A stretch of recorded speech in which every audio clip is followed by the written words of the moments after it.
Hello guys, मी तुम्हाला flower आणि वाटाण्याची भाजी दाखवते एकदम सिंपल पद्धतीमध्ये.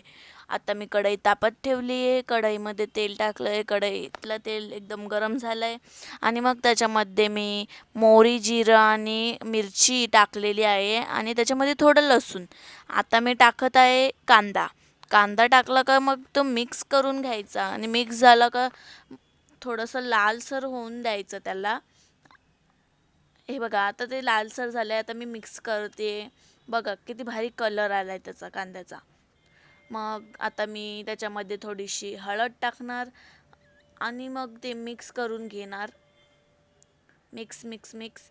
मग त्याच्यामध्ये मी आता थोडंसं मीठ चवीनुसार, एकदम जास्त पण नका टाकू, कसं कमी झालं तरी भाजीत चालेल मीठ, पण जास्त नका टाकू. आता मग मी त्याच्यामध्ये थोडंसं मॅगी मसाला टाकते.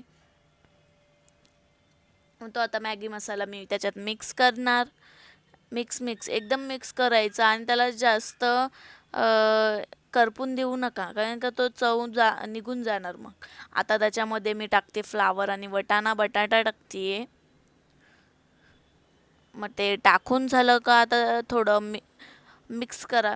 एकदम मिक्स करून झालं का मग त्याला थोडंसं स्लो गॅसवर स्लो गॅसवर त्याला शिजवा आणि मग त्याच्यामध्ये शेंगदाण्याचे कूट टाका. एकदम कमी प्रमाणात तेलाचा वापर करा आणि मग कूट टाका त्याच्यामध्ये. कूट टाकून झालं का मिक्स करा. मग जास्त तेल वापरू नका, कसं आपल्याला हेल्दी पण पाहिजे, जरा चांगलं पाहिजे आणि रेसिपी पण चांगली झाली पाहिजे म्हणून. आता मिक्स करा. मिक्स झालं का थोडं 5-10 मिनटं थोडंसं शिजवा त्याला. मग आपली भाजी तयार होईल आता. Thank you guys.